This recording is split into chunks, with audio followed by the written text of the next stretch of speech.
This is Andi Purewal for Boxing News. I'm joined by Paul Smith Jr here in Liverpool. Paul, was not expecting to see you today. It's a pleasant surprise. What brings you down to a press conference?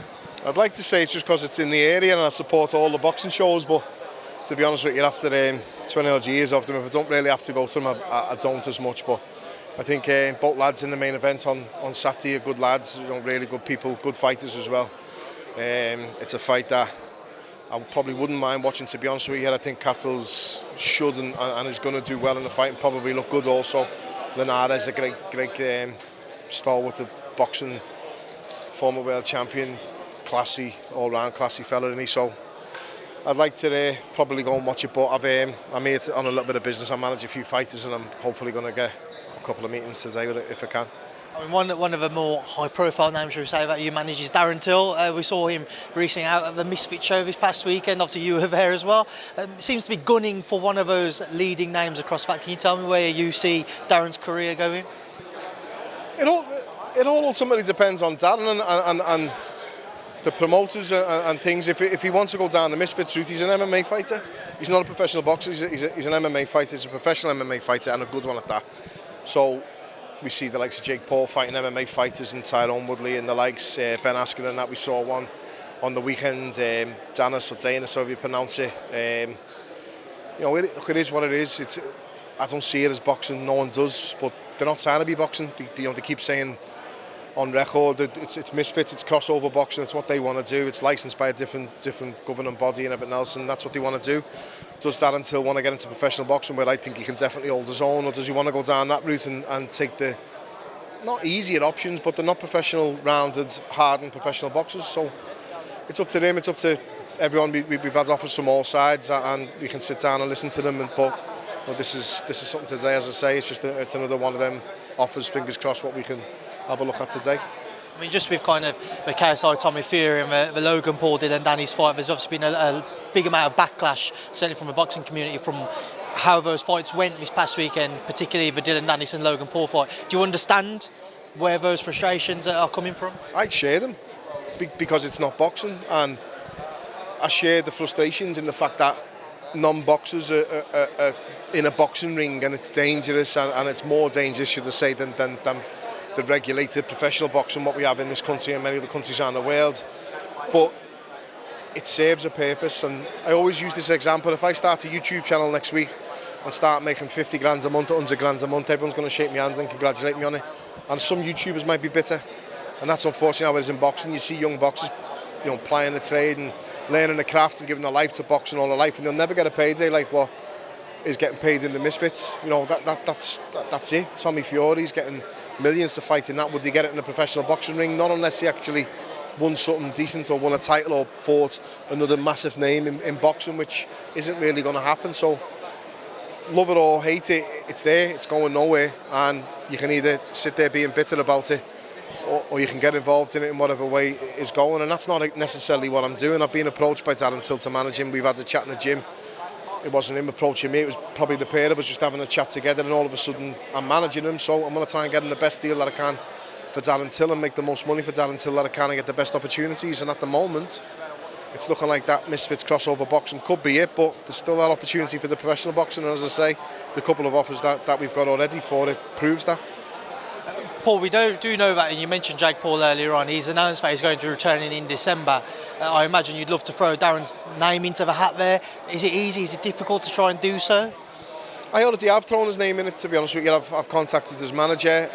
I met his manager in Poland. We had a chat in Poland at the Usyk fight. I've put his name out there. Darren will bring a lot of eyes from the MMA, a lot of eyes and viewers from the UK MMA scene and boxing scene. The fight everyone wants to see, I think, is Till and Mike Perry, and it's a fight both of them fighters want also. It's a fight that will do, good numbers, very good numbers on the gate, and it'll do good numbers on pay-per-view. It's a fight that we will be trying to chase, but there's nothing at all, in my opinion, stopping Darren Till fighting against someone like Jake Paul, and I'd be confident that Darren doing it. Maybe that might be the reason why a lot of people might not want to see it just yet. Since Jake Paul's doing decent for a Disney Channel YouTuber, and let's have it right. I'm not being disrespectful to him saying that. He's brand new to boxing. Even if it's not fully professional boxing, he's getting himself in some great shape. He's learning the trade. You can see it. but he's still ultimately choosing to fight these MMA fighters. So Till's an MMA fighter. He's there. He fits the bill. He fits the criteria. He's big enough. He's more around the same weight and the same size of Jake Paul, rather than half the other kids that he's fought who've been a lot smaller. As I say, whether they take it or not is a different thing, but the offer's certainly there. I've put his name in the hat. If they want it, they can reach out. They know where to find me. They've got my details. Paul, back to the more normal boxing talk, shall we say? We haven't spoken since... I think that's the best way to probably describe it. That's what I'm saying. I'm not... When I first come out, I thought, like, what am I watching? And then I realised it, and I realised exactly what it is. But then you look at them and you think the standards, it's okay. You know, it's better than the man on the street. They're not just fellas off the couch getting in the ring with no training. They're actually training, they're doing camps. Some of them look okay, some of them look all right. When one's okay, you look and thinking he's actually not bad. But it's because the standard of the others is pretty bad. But think about it, the time that it's been here, the standard's getting better and better. So it will get better and better, but it's not normal boxing as such. It's its own thing, and it's going to be its own thing. And that own thing is selling 22,000 seats out in the Emirates. They're all in the seats at 8 o'clock at night. That's some going, and they've created a monster. And I can only see it getting bigger so far. So either get on board or sit on the side watching. That's how it is. Paul, we haven't spoken or caught up rather since Liam's defeat to Chris Eubank Jr back in September in their rematch. I just want to kind of go back to that. Your reflections on that and kind of how Liam's been doing since. Just a very, very bad night at the office. However you say, you're going to sound like you're making excuses, and it's not that. It's not making excuses. The better man won on the night, just as he did in January when Liam beat him. Painful night for Liam. That's the thing with boxing. You have an off night, you got to take your licks. You can't hide anywhere. You can't look to get out. You can't, tag someone in. You can't be substituted. You got to just take it on the chin, literally. And that's what Liam did. Camp didn't go well for him with his injuries, but it's a case of you can either fight or you don't fight. He fought, and that's it. It is what it is. He's suffering, not in a good place probably. It hit him hard, it hit all of us hard around him, but we've just got to be there to support him and make sure he's okay, and whatever he wants to do, we're there for him as a family, and he's got a good family around him, good friend unit around him, and he'll be good, he'll be okay. Paul, you mentioned the injuries that kind of he had suffered or he's kind of having to manage throughout camp. I did interview Joe McNally in the week after the fight, and Joe had mentioned those injuries, and he said that Liam felt rather that he kind of had to take the fight, because if he didn't, there's all the talk of Ben Eubank Jr taking place. He was going to lose it. He was going to lose out on that financial kind of benefit and gain he'd have had. Was Liam's hands kind of tied behind his back? Was it like that, or what can you tell us on that side of things? Why could Liam maybe still not just think for the future of my career, step away?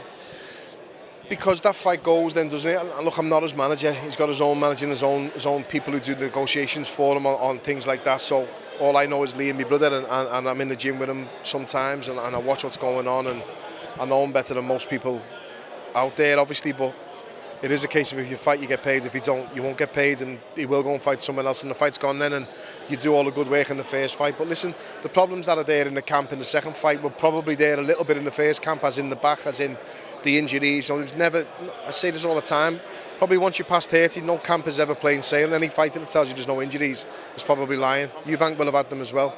That's just how it goes, that's boxing. But the one injury that he had with his back, which was just too much to sort of to catch up with, it took over. It was a big problem, and it is a case of literally, you fight, you get paid, you don't fight, you don't. And at the end of the day, you work hard, you do all the good work getting there. You've got to fight, and you've got to get in there and do it. And ultimately, you lie to yourself as boxers, and we're always lying to ourselves. I'm going to win, I'm going to be good, I'm not injured, I'm all right, I'm on weight. They're the lies you tell yourself as a fighter, and only fighters will probably know. But you've got to get in there and do it, and take your chance. And listen, he probably foolishly thought that it would still be enough, because I know we all did around him. We were very, very confident going into that fight, because we feel the one non-negotiable that's always happened to Liam's fight is Liam turns up 100% and in shape, and because of the injuries he couldn't be 100% in that fight. That version you saw of Junior, was he any better improved, or did you feel like if he was a Liam at 100%, it would have been a very different outcome on the night?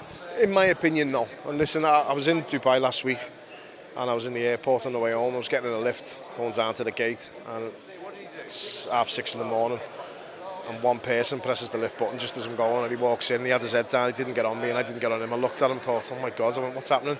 And he just looked at me and started laughing, shook me hand, gave me a hug, and it's Chris Eubank. And it's like, look, it's just business, it's not personal. I don't dislike the lad, I don't think he dislikes me. I don't think, And I've got nothing but respect for the lads. He's done great, and I think him and Liam, if they see each other, and if they see each other, should shake each other's hand, give each other a hug, because you made millions together, and you've both got one each, and you've got that respect for someone when you fight them. But improvements-wise, no, not really. It was just a really bad version of Liam on the night, and that's the thing. Liam's sobbing after the fight, saying I've just made him look great, and it wasn't the fact that he was great, it was the fact that Liam was so bad on the night. And I'm not trying to discredit him. He won, and he's done brilliantly coming back from that loss, because that first loss was a devastating one. So mentally, every single credit to him, he's done great coming back. But I think it was more a case of Liam not having it there. Me personally, as a boxing man, watching that fight, seeing the things I was seeing in the first few rounds from Eubank, I just think it's age and time and inactivity, and everything catches up with all fighters. I think it may have caught up with him, but we'll find out in the next fight that he has. Well, one of the talking points of that fight week towards the back end of it was kind of a lack of testing around it. Joe McNally obviously came out suggesting that there was no VADA testing in place. What can you tell us about that, and any concerns that you guys had with regards to there being no additional testing in place? I don't know. Look, it is what it is. At the end of the day, you're fighting, you sign up, you're expecting a knock at the door any time, but it's fine because you're clean. I meant to say sober, and it's fine because you're clean. You're not taking nothing. You don't inject drugs into you. You don't take tablets to make you better. You don't use performance-enhancing drugs or recreational drugs. So at the end of the day, any knock on the door, you're not fearful of it. You don't have to hide things. You don't have to mask things. You don't have to do whatever these cheats are doing. But for me, the more testing, the better. But how are you gonna fund that testing? How are you gonna perform that testing?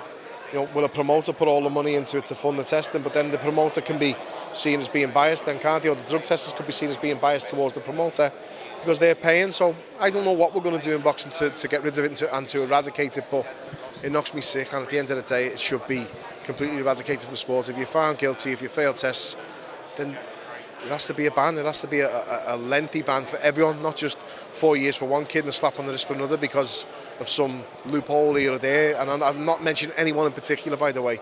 I don't want to see an article later with me hinting towards someone or a specific fighter. All fighters, this is boxing, and there's no room for it in boxing. This shouldn't be in boxing. One final one on Liam. After that defeat, Paul, some people question will he or will he not return to the ring. I know he's enjoying his downtime, but do you think he might step away from boxing now? It's up to him and his body. It's whether his body will let him. It's up to him whether he wants to do it. I don't think he'll ever want to go out like that. I think he will definitely want to fight again. And me personally, knowing him the way I do, I think he'll be back and he'll fight. But just if his body's okay and he's holding out, he's getting on now. We all are. You know what I mean? That's life. Unfortunately, we all get old and we all get older, and the body starts to fall apart. So if it holds up for him, then I'd love to see him back. And he's still got a lot to offer to the sport. He's a quality fighter. Nothing's changed just because of that last loss at the end of the day. But it's up to him what he wants to do, and I'll be behind him whatever he does. So you got Callum as well getting ready for Arta Beterbiev in January. How's Callum been looking? He's looking good. He's not doing all that much at the moment. He's in with the strength coach all the time. He's just ticking over, and he's just waiting for that camp to officially fully start. And then I'm looking forward to it. I'm expecting big things of him. You know, we've said from day one, I can see a massive win for Callum over there, and he's got a perfect opportunity to do so. If it's going to be any time, it's going to be now. So fingers crossed he grabs it with both hands. Just before I get your thoughts on before I let you go, Paul. Devin Haney, Regis-Prograis had their announcement press conference yesterday. What do you make of that fight come December 9th? I watched a few clips, quite funny, wasn't it? I think it's a good fight. I think you've got to side with Haney, obviously, but Prograis is a quality fighter and always gives a good account of himself. He's, I like him, I like his style, but I think Haney will have a little bit too much personally, so probably Haney, late stoppage of points. Fury and Ngannou next weekend. Does it hold an interest to you? What do you make of it? I might go over. It's the only interest I have in it is I manage a Saudi fighter, obviously, and I love Fury. I love everything about him. These crossover fights or these mixed sports fights, I'm not too keen on as such. But it's an exhibition at the end of the day, and it's making the pair of them a lot of money. And Ngannou's going to make more than he's ever made. Fury's going to make a lot more money. So every credit to them. Good luck to them. And as I say, I possibly might go over. I think it's a one-sided fight for as long as Fury makes it last, personally. It's apples and oranges, just as it would be a one-sided fight if it was in a cage for Ngannou. Fury-Usyk being signed, do you think we see that beyond Fury and Ngannou, Paul? I think next year. I can't see a fight like that happening in such a short period of time, even in Saudi. But again, yeah, it's one I'll definitely want to be at and be around, and hopefully I can get me fighting on the undercard in Ziyad and Zizou, yeah. Paul, just a final one. I'm sure you're probably sick of talking about Chris Eubank Jr, but there's all that talk of a potential Conor Benn fight now. Conor returned, he went the distance with out in Florida. Just get your thoughts for Ben Eubank Jr. What would happen now? I always thought, even when it was made, that if Eubank had what he had left, then it was relatively easy-ish night for him because of the size difference and the weight difference. Now, I don't know. As I say, I don't know whether Eubank still has it all there. If he has, then it's an interesting fight. But if he hasn't, then it's looking more like Conor Benn. People were always calling Conor Benn, saying he's explosive and he'll wipe him out, but he's a welterweight at the end of the day. He's quite small compared to Eubank, and size does matter. But now, after watching what Liam did to him and seeing what I saw in the second fight, I'm not too sure. But it's a close one, that says it all. Paul, Allison, I appreciate your time now. I'll leave you to go enjoy the rest of your day. Thank you.